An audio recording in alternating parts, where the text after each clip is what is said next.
Hello, our task was to recreate and improve two mechanics from the game into different engines, and I chose the mechanic called telekinesis, and I decided to improve it in Unity and Unreal.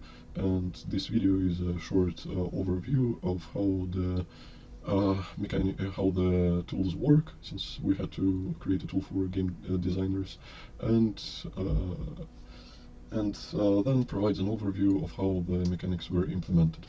So first off, let's start by just a quick demonstration of how it works in Unity engine. First thing you can do is grab an object, attract it to you, and walk with it. And later use another mouse button to launch it forward. You can also pick it up later and use it again, and throw it again, and this can be used as a weapon in-game, and also for other reasons like puzzles and whatever the level designer comes up with. But let's say you accidentally don't manage to aim at the block exactly and still press a button, for example in that direction. Then another block will come in flying from behind, and the player won't be able to see where it comes from because it always comes from behind the screen. So it makes it look like the object came in flying from somewhere behind, and you could use it, for example, in closed locations. You could press the button, block comes flying from behind, or object comes flying from behind, and players thinks that the object was just a part of the scenery. Another thing implemented from original game is shield. So pressing middle mouse button will raise the shield of objects in front of the character. You will be able to walk with them. They will be covering you from the direction you're facing, and they will allow a player to protect themselves from damage. In case you want to use these objects for their offensive capabilities, you can press left mouse button and throw them forward. All of these objects are also available for picking up. Let me just quickly aim at them. Yes, so you can pick the object up as well and throw it. For example, in the game, a level designer could use big objects to deal more damage, and small objects like these will be dealing smaller amounts of damage accordingly. Also, I guess the biggest update of the original game I did is adaptability to certain material of the floor. So if we press a button on the blue material, on the blue floor, the blue shield comes up. As you can see, by the way, the objects start disappearing.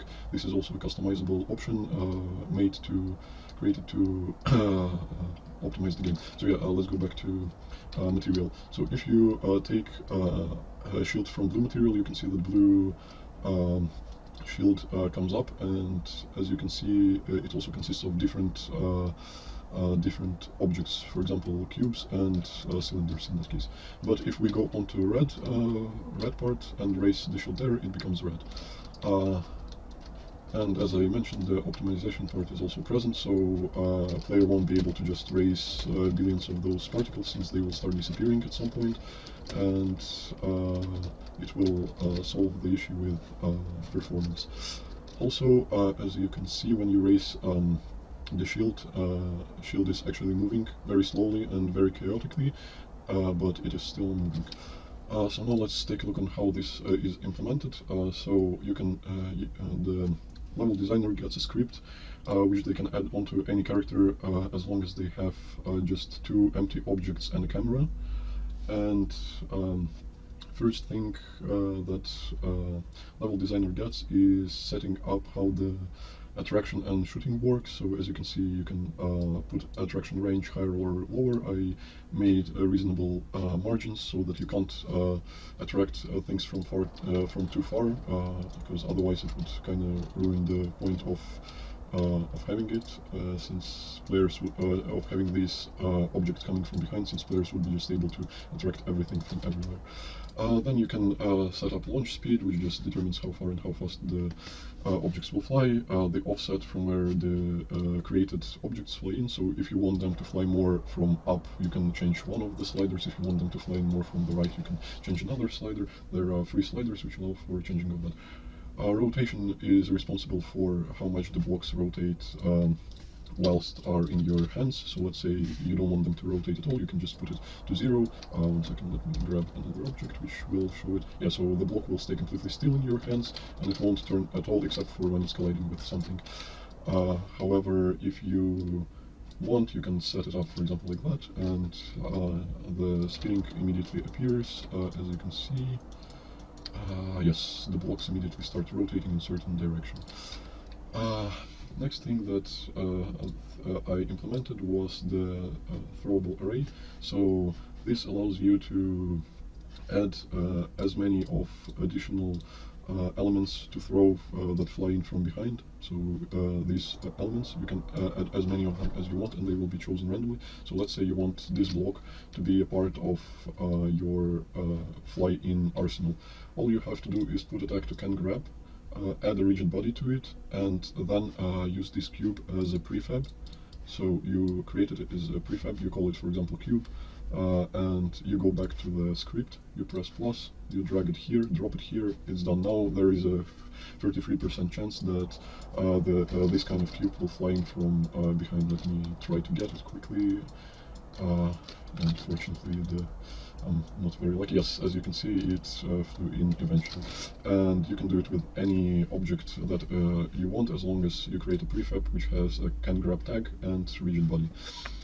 Next thing that was implemented is shield, customization of shield. So first slider is responsible for how many objects in the shield there will be. If you want a lot of small objects, you can potentially add up to 50, and they will become very chaotic. As you can see, it's better to use smaller objects since they start getting collided with each other. But if you want to use like really big objects in your game for shields, for example, create one massive rock in front of you, you could as well put just one of them in here and be done with that. Next thing is dynamic shield. So if you remember, I said that shield is moving dynamically, and I showed it, but if you turn that variable off, all the things stay in their place. As you can see, they stop moving except for rotation. They don't go away from their places, and they also they always will come back into that position. And the last thing, which is responsible for different floor type, creating different materials, shield pieces, is implemented here. So let's say you want to add this block as a new floor type, and be able to raise different materials from here. Then you can add a tag. You can create a new tag called, for example, floor 3. Sorry, it's floor 3, and save it. Go back to this block, tag it as a floor 3, then go to your character, put the number of surfaces to 3. Appears another thing. Another array appears where you can put floor 3 as your surface tag, so they have to match. As you can see, floor 3 and floor 3 match here, and then you can put different shield materials here. So let's go on and create a new material for our shield. So you can create let's say yellow, yes, let's create a yellow block. So let's color that with yellow. Let's color it with yellow, and create a new prefab of with yellow thing. Shield piece prefab variant, and then we can put this thing, the new piece we just created, new prefab we just created in here, in shield materials. And if we go here, stand on the block that I created now, and create a shield, 1 second, and create a shield, yes, as you can see, the shield becomes yellow instead. So adding new types of floor which create certain objects is really easy, and level designer could use it for any prefab they want. Instead of using just simple geometry, they could download different assets like rock assets and use them just by putting them in here and adding surface tag. And the last two things I added is cooldown, which is just 4-second cooldown for shooting, so that people can't shoot too much, players can't shoot too much, and delay before destruction of shield. So if you want it to disappear really quick, you can put like 10 seconds or 5 seconds, load the game, and as soon as you shoot your shield, you can just count 5 seconds and it should disappear. Yes, as you can see, everything disappeared. Or you can set it up for much longer if you want to players not to notice the disappearance of blocks. Here is all the code base for that. It's pretty commented out and explains everything on the go, but mostly Here are all the variables which people can change in and customize. So level designers can customize. Here are all the technical variables like finite state machine variables and targets and all that stuff. Here you can see the start function. It just initializes the shield points so that shields go into their places and creates arrays, stuff like that. In update function, we pretty much just do the finite state machine so that when you press buttons and want to fire, it changes the according booleans, and later on in fixed update it calls the function which is needed to if one of the booleans is true or false. Also in fixed update the dynamic shield is done, and as you can see it just randomly chooses the direction it goes, and slowly shield just moves back and forward, but since there are only 4 directions for it to go and chances are 25%, that means that shield will stay in around the same area. Next method is attracting. Release throw shield and shoot shield and release shield functions. They all are very interconnected and mostly work by raycasting and influencing the rigid bodies of the objects. Yes, it's also pretty commented out, so it shouldn't be too difficult to understand what everything does if someone wants to improve the tool or wants to change its functionality. I guess on that we should be done with Unity, and with that we should be good to move on to Unity, to Unreal Engine, which I chose as the second option. Unfortunately, Unreal Engine and its